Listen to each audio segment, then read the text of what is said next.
ঘুমটা ভেঙে গেল হঠাৎ। বাইরে কি ঝড় হচ্ছে?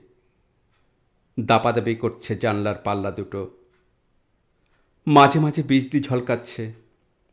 ফের শুয়ে পড়তে গিয়ে সেই বিদ্যুতের ছটপটে আলোয় মনে হলো ঘরের মধ্যে যেন হামা দিচ্ছে কেউ।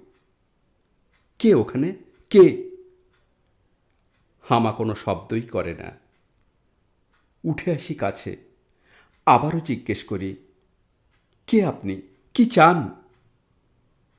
সে তবু নিশ্চুপ থেকে এ কোণে ও কোণে ঘুরছে, মাথা তুলছে না কিছুতেই। চোখে চোখ নয়।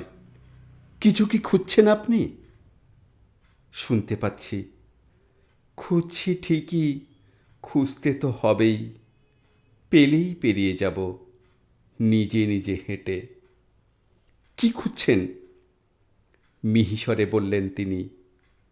মেরুদণ্ডখানা। সেই মুহূর্তে বিদ্যুৎ ঝলকালো ফের। চমকে উঠে দেখি, একা নয়, বহু বহুজন একই খোঁজে হামা দিচ্ছে, এ কোণে ও কোণে, ঘর জুড়ে।